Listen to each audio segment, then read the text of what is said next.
Election कल कराएं, हम तैयार हैं। धांधली कराकर रोका गया तो हम सड़कों पर होंगे। मौलाना फजल रहमान की मुल्तान में न्यूज़ कॉन्फ्रेंस। खदशा जाहिर किया, जनवरी में सर्दी और बर्फबारी की वजह से बड़ी तादाद में वोट कम कास्ट हो सकते हैं। मिलियन मार्च ने JUI को बड़ी सियासी क़ुव्वत साबित कर दिया।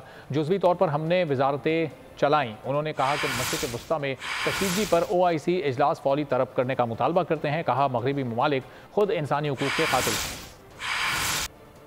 रोका जाता है और ये समझा जाता है कि धांधलियां करा के इधर उधर उनको कर देंगे, तो फिर हम सड़कों पर भी तो हैं। मिलियन मार्च में जो पब्लिक की शमूलियत थी, उसने जमीयत उलमा इस्लाम को पाकिस्तान की एक बड़ी सियासी जमात का टाइटल दे दिया। कभी जुज़वी तौर पर वजारतें हमने भी ली हैं। मैं दावे से कहता हूँ कि हमने इन सबसे अच्छा चला है।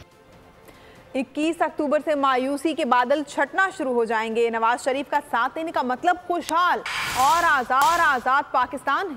शहबाज शरीफ का अवाम के नाम पैगाम। मजीद कहा, 21 अक्टूबर को और पाकिस्तान की मुआशी तरक्की के मैमार का भरपूर इस्तकबाल करें। अवाम नवाज शरीफ का साथ दें ताकि महंगाई कम हो, मुफ्त तालीम, इलाज और नौजवानों को रोजगार मिले। अगर आपको ये वीडियो पसंद आई है तो हमारे चैनल को सब्सक्राइब करें और बेल आइकॉन पर क्लिक करें। सब्सक्राइब करें और बेल दबाएं ताकि कोई खबर रह न जाए।